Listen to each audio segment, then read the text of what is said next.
श्रीमद् भगवद गीता अध्याय 6। श्रीमद् भगवद गीता के 6वें अध्याय में भगवान श्री कृष्ण अर्जुन से संवाद करते हुए कहते हैं, जो पुरुष कर्म फल का आश्रय न लेकर करने योग्य कर्म करता है वह सन्यासी तथा योगी है, और केवल अग्नि का त्याग करने वाला सन्यासी नहीं है तथा केवल क्रियाओं का त्याग करने वाला योगी नहीं है। हे अर्जुन, जिसको सन्यासी ऐसा कहते हैं उसी को तू योग जान, क्योंकि संकल्पों का त्याग करने वाला कोई भी पुरुष योगी नहीं होता। योग में आरूढ़ होने की इच्छा वाले मननशील पुरुष के लिए योग की प्राप्ति में निष्काम भाव से कर्म करना ही हेतु कहा जाता है, और योग रूढ़ हो जाने पर उस योग रूढ़ पुरुष का जो सर्व संकल्प का अभाव है वही कल्याण में हेतु कहा जाता है। जिस काल में ना तो इंद्रियों के भोगों में और न कर्मों में ही आसक्त होता है, उस काल में सर्व संकल्पों का त्यागी पुरुष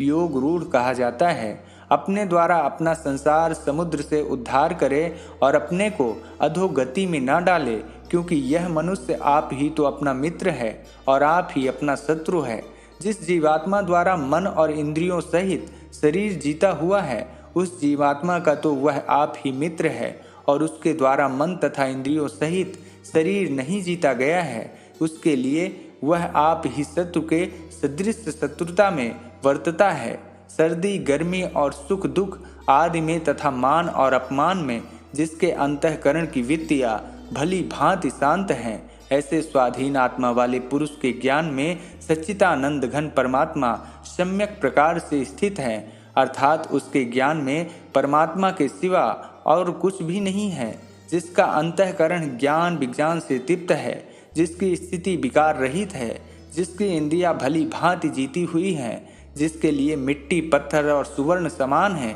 वह योगी युक्त अर्थात भगवत प्राप्त है। ऐसे कहा जाता है, सुहृद मित्र वैरी उदासीन मध्यस्थ द्वेष और बंधु गणों में धर्मात्माओं में और पापियों में भी समान भाव रखने वाला अत्यंत श्रेष्ठ है। मन और इंद्रियों सहित शरीर को बस में रखने वाला आशा रहित और संग्रह रहित योगी अकेला ही एकांत स्थान में स्थित होकर आत्मा को निरंतर परमात्मा में लगावे। शुद्ध भूमि में जिसके ऊपर क्रमशः कुशा मिक्षाला और वस्त्र विछे हैं, जो न बहुत ऊंचा है और न बहुत नीचा, ऐसे अपने आसन को स्थिर स्थापना करके उस आसन पर बैठकर चित्त और इंद्रियों की क्रियाओं को वश में रखते हुए मन को एकाग्र करके अंतःकरण की शुद्धि के लिए योग का अभ्यास करे। काया सिर और गले को समान एवं अचल धारण करके और स्थिर होकर अपनी नासिका के अग्रभाग पर दृष्टि जमाकर अन्य दिशाओं को ना देखता हुआ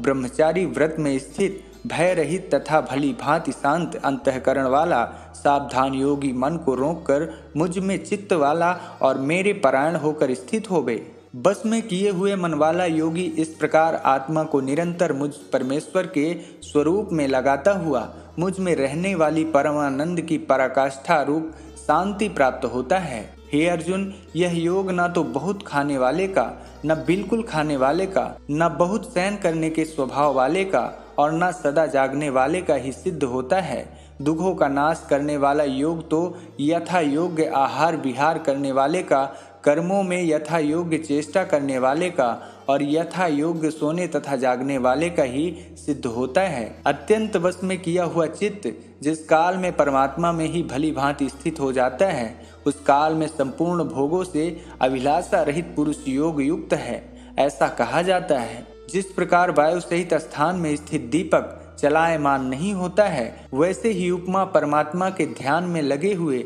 योगी के जीते हुए चित्त की कही गई है। योग के अभ्यास से निरुद्ध चित्त जिस अवस्था में उपराम हो जाता है और जिस अवस्था में परमात्मा के ध्यान से शुद्ध हुई सूक्ष्म बुद्धि द्वारा परमात्मा को साक्षात करता हुआ सच्चिदानंद घन परमात्मा में ही संतुष्ट रहता है, इंद्रियों से अतीत केवल शुद्ध हुई सूक्ष्म बुद्धि द्वारा ग्रहण करने योग्य जो अनंत आनंद है, उसको जिस अवस्था में अनुभव करता है और जिस अवस्था में स्थित यह योगी परमात्मा के स्वरूप से विचलित होता ही नहीं, परमात्मा की प्राप्ति रूप जिस लाभ को प्राप्त होकर उससे अधिक दूसरा कुछ भी लाभ नहीं मानता, और परमात्मा प्राप्ति रूप जिस अवस्था में स्थित योगी बड़े भारी दुख से भी चलायमान नहीं होता, जो दुख रूप संसार के संयोग से रहित है तथा जिसका नाम योग है, उसको जानना चाहिए। वह योग न उकताए हुए अर्थात धैर्य और उत्साह युक्त चित्त से निश्चय पूर्वक करना कर्तव्य है। संकल्प से उत्पन्न होने वाली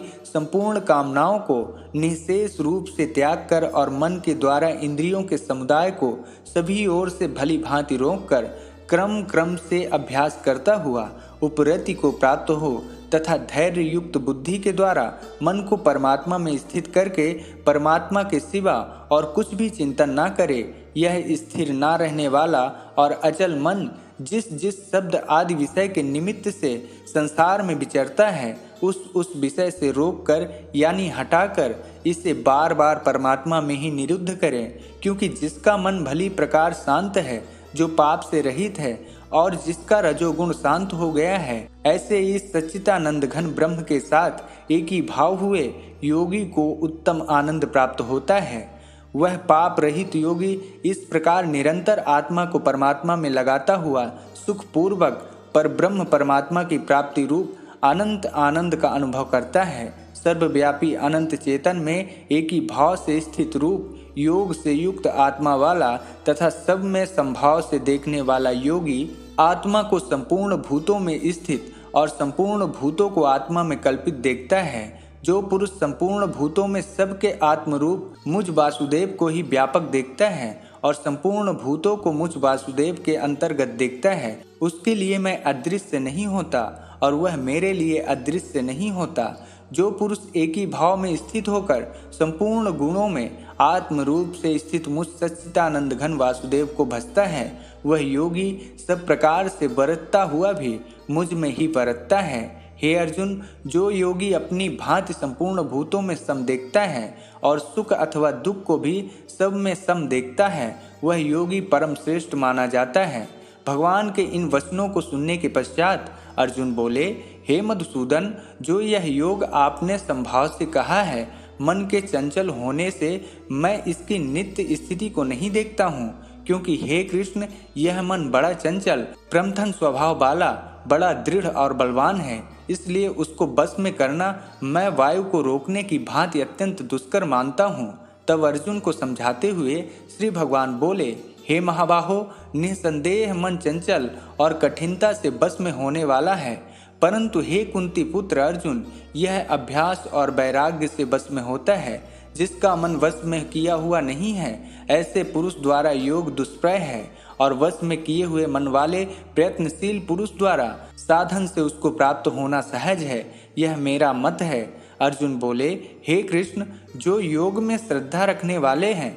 किंतु संयमी नहीं है, इस कारण जिसका मन अंतकाल में योग से विचलित हो गया है, ऐसा साधक योग की सिद्धि को अर्थात भगवत साक्षात्कार को न प्राप्त होकर किस गति को प्राप्त होता है। भगवान श्री कृष्ण ने अर्जुन से कहा, हे महाबाहो, क्या वह भगवत प्राप्ति के मार्ग में मोहित और आश्रय रहित पुरुष छिन्न भिन्न बादल की भांत दोनों ओर से भ्रष्ट हो नष्ट तो नहीं हो जाता? इस पर अर्जुन ने कहा, हे कृष्ण, मेरे इस संशय को संपूर्ण रूप से छेदन करने के लिए आप ही योग्य हैं, क्योंकि आपके सिवा दूसरा इस संशय का छेदन करने वाला मिलना संभव नहीं है। तब भगवान श्री ने कहा, हे पार्थ, उस पुरुष का ना तो इस लोक में नाश होता है और ना परलोक में ही, क्योंकि हे प्रिय, आत्मा उद्धार के लिए अर्थात भगवत प्राप्ति के लिए कर्म करने वाला कोई भी पुरुष दुर्गति को प्राप्त नहीं होता है। योग भ्रष्ट पुरुष पुण्यवानों के लोकों को अर्थात स्वर्ग आदि उत्तम लोकों को प्राप्त होकर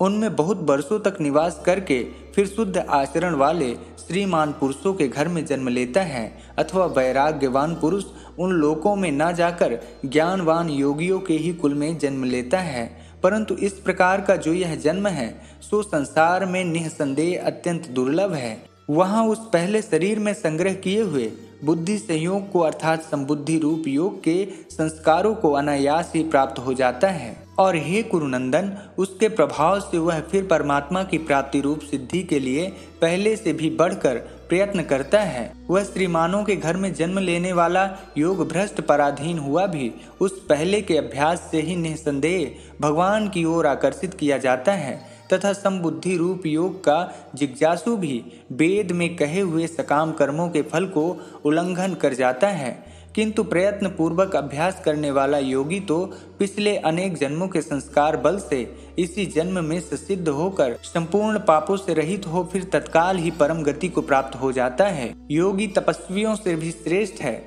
शास्त्र ज्ञानियों से भी श्रेष्ठ माना गया है और सकाम कर्म करने वालों से भी योगी श्रेष्ठ है। इससे हे अर्जुन, तू योगी हो। संपूर्ण योगियों में भी जो श्रद्धावान योगी मुझ में लगे हुए अंतर आत्मा से मुझको निरंतर भजता है, वह योगी मुझे परम श्रेष्ठ मान्य है। तो मित्रों, इस प्रकार भगवान श्री कृष्ण अर्जुन संवाद आत्म संयोग का 6वां अध्याय समाप्त हुआ। मिलते हैं गीता उपदेश के 7वें अध्याय में। जय श्री कृष्ण।